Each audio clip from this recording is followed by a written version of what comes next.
नमस्कार दोस्तों, एक बार फिर से स्वागत करता हूं आप सभी का आपके अपने चैनल पर। मैं 25 ही प्रश्न करवाता हूं, परंतु दोस्तों ये 25 प्रश्न यकीन मानिए आपके जीवन को बदल सकते हैं। दोस्तों ये 25 प्रश्न बहुत ही ज़्यादा महत्वपूर्ण और सारे प्रश्न सिलेक्टेड हैं। तो दोस्तों चलिए आज की भी वीडियो को हम लोग शुरू करते हैं। और अभी तक आप लोगों ने टेलीग्राम नहीं ज्वाइन किया है तो जाके ज्वाइन कर लीजिए, क्योंकि पेपर तक आपको पूरा फायदा मिलता रहेगा। उससे पीडीएफ मिलेगा और इम्पॉर्टेंट क्वेश्चन बताए जाएंगे और आपको नोट्स भी दिया जाएगा उसके साथ। चलिए दोस्तों वीडियो को शुरू करते हैं। आपका पहला प्रश्न है, और दोस्तों आप लोगों से एक रिक्वेस्ट है, आप लोग शेयर नहीं करते तो दोस्तों आपसे यही विनती है कि आप लोग शेयर जरूर करिए वीडियो को, क्योंकि दोस्तों इतना बेहतरीन कंटेंट आपको दिया जा रहा है कि यकीन मानिए दोस्तों, अगर जो विद्यार्थी कंटिन्यू लगा रहेगा यकीन मानिए आपको इतना कुछ दे दिया जाएगा आपके पेपर तक कि आपका सिलेक्शन हो जाएगा। चलिए दोस्तों वीडियो को शुरू करते हैं। पहला प्रश्न है कि भारत की सबसे बड़ी जनजाति कौन सी है? तो दोस्तों याद रखिएगा, भारत की जो सबसे बड़ी जनजाति है वो है गोंड की जनजाति। गोंडा कहाँ भैया है? ये है सबसे ज़्यादा मध्य प्रदेश में। मेरे दोस्तों आपको मैं 5 सेकंड का समय हर प्रश्न में दूंगा और देखते हैं आप कितने विद्यार्थी हैं जो जवाब देते हैं। चलिए आपका दूसरा नंबर का प्रश्न है, ये सारे प्रश्न आए हुए प्रश्न हैं। एक निबल कितने बीटों के बराबर होता है? अगर आपसे पूछ ले कि एक निबल कितने बीटों के बराबर होता है तो दोस्तों याद रखिएगा इसका राइट आंसर हो जाएगा ऑप्शन नंबर डी, 4 बीटों के बराबर होता है। आपका नेक्स्ट प्रश्न है, जल्दी से इसका आंसर बताइए, हम आपको समय दे रहे हैं, समय आपका शुरू होता है अब।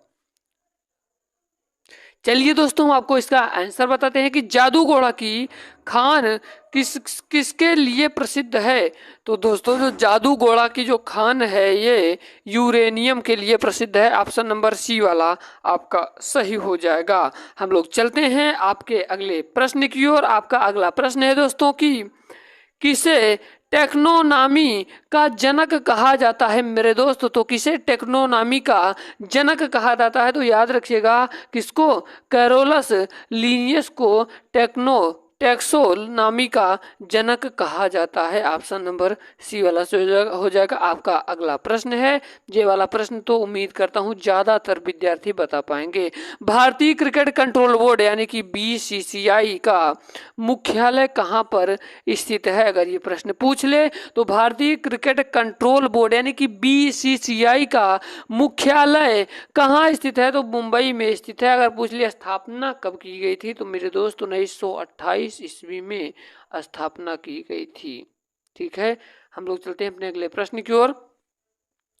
आपका अगला प्रश्न है दोस्तों कि परमाणु त्रिज्या को मापा जाता है। परमाणु त्रिज्या को मापा जाता है, किससे मापा जाता है? तो याद रखिएगा नैनोमीटर से। नैनोमीटर से परमाणु त्रिज्या को मापा जाता है। ऑप्शन नंबर बी वाला सही होगा। आपका अगला प्रश्न है कि सुंदरवन टाइगर रिजर्व किस राज्य में है? तो सुंदरवन टाइगर जो रिजर्व है ये किस राज्य में है दोस्तों? तो याद रखिएगा ये है पश्चिम बंगाल में। ऑप्शन नंबर डी वाला सही हो जाएगा। उम्मीद करता हूं अभी तक बताए जा रहे सारे प्रश्न बहुत ही ज्यादा महत्वपूर्ण है दोस्तों, इसको मजाक में मत लीजिएगा। अगला प्रश्न है कि पश्चिम बंगाल कितने देशों के साथ सीमाएं साझा करता है? तो दोस्तों याद रखिएगा इसका राइट आंसर हो जाएगा ऑप्शन नंबर ए वाला 3।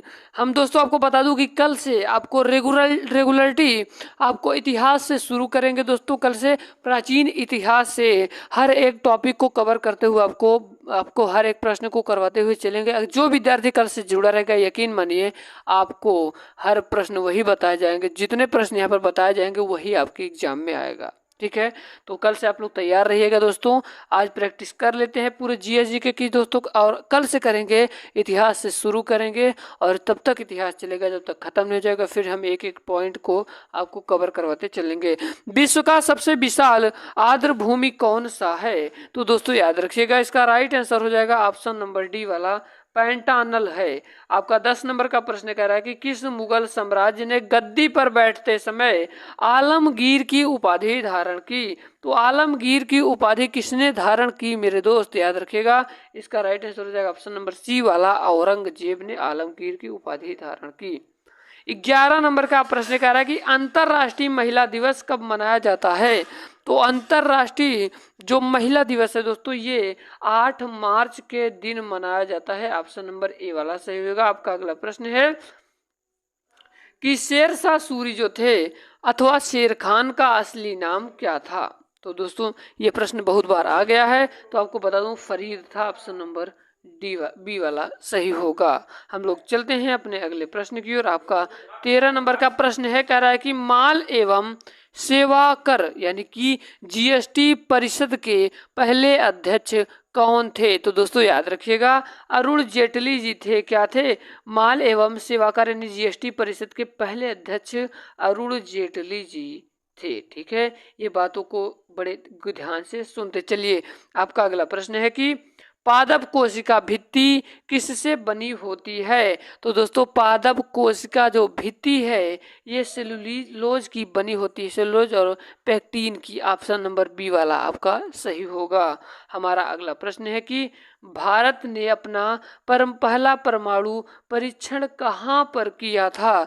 तो दोस्तों याद रखिएगा कहाँ पर? पोखरण में किया था। ऑप्शन नंबर डी वाला सही होगा। आपका अगला प्रश्न है, कह रहा कि राष्ट्रीय विकास परिषद एनडीसी की स्थापना कब की गई।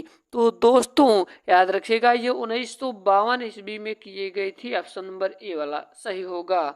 आपका अगला प्रश्न है कि नारियल की छाल का निर्माण किस ऊतक के द्वारा होता है। तो नारियल की छाल का जो निर्माण है ये किस ऊतक के द्वारा ये होता है दोस्तों? स्क्लेरेनकाइमा के द्वारा होता है। ऑप्शन नंबर डी वाला सही होगा। हमारा आज का अगला प्रश्न है, कह रहा है कि पाचन के दौरान पित्त की भूमिका क्या होती है। दोस्तों तो पाचन के दौरान जो पित्त की भूमिका होती है ये वसा को पायसीकरण करता है। ऑप्शन नंबर डी वाला सही होगा। बताए जा रहे सारे प्रश्नों को बार बार कह रहा हूँ, मजाक में मत लीजिएगा क्योंकि यही प्रश्न आपको फंसा देते हैं।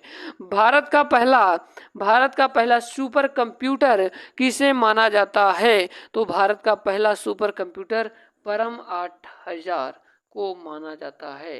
दोस्तों इसका मतलब राइट आंसर सी वाला होगा। आपका 20 नंबर का प्रश्न कह रहा है कि ना चिपकने वाले बर्तन पर किसका लेप लगा होता है। तो जो ना चिपकने वाला जो बर्तन होता है दोस्तों, आप लोग देखे होंगे कि ऐसी बहुत सारी प्रकार की जो तावे आते हैं उसमें क्या होता है, तेल नहीं चिपकता है दोस्तों, लेप लगा होता है दोस्तों। तो ना चिपकने वाले बर्तन पर किसका लेप लगा होता है दोस्तों? तो याद रखिएगा इसका राइट आंसर हो जाएगा ऑप्शन नंबर डी वाला वेल्क्रो। आपका अगला प्रश्न है जो ब्लैक होता है, निम्नलिखित नदियों में से कौन सी विषुवती रेखा को दो बार पार करती है। तो दोस्तों याद रखिएगा इसका राइट आंसर हो जाएगा जायरे। आपका नेक्स्ट प्रश्न है, कह रहा है कि यात्री इब्न बतूता कहाँ से आया था। तो दोस्तों याद रखिएगा ये आया था मोरक्को से। ऑप्शन नंबर डी वाला सही होगा। आपका अगला प्रश्न है कि 9वीं शताब्दी ईस्वी में निम्नलिखित में से किसके द्वारा चोल साम्राज्य की नींव डाली गई थी। तो दोस्तों याद रखिएगा इसका राइट आंसर हो जाएगा ऑप्शन नंबर डी वाला विजयालय। आपका 24 नंबर का प्रश्न है कि एलोरा के प्रसिद्ध कैलाश मंदिर का निर्माण किसने करवाया था। तो दोस्तों याद रखिएगा ये किसने करवाया था, कृष्णा। ऑप्शन नंबर ए वाला सही हो जाएगा। आज का आपका लास्ट प्रश्न है दोस्तों, आज का आपका लास्ट प्रश्न, निम्नलिखित में से गोल्डन मैन पुरस्कार किससे संबंधित है। तो दोस्तों याद रखिएगा ये पर्यावरण से संबंधित है। उम्मीद करता हूँ आज की वीडियो पसंद आए। अगर वीडियो पसंद आए तो दबा के शेयर करिएगा, और वीडियो पर नया है तो वीडियो को लाइक करना, चैनल पर नया है तो जरूर सब्सक्राइब करना, और टेलीग्राम जाकर आप लोग जरूर ज्वाइन करिए। मिलते किसी नए वीडियो में, तब तक के लिए जय हिंद, वंदे मातरम, मेरा भारत महान।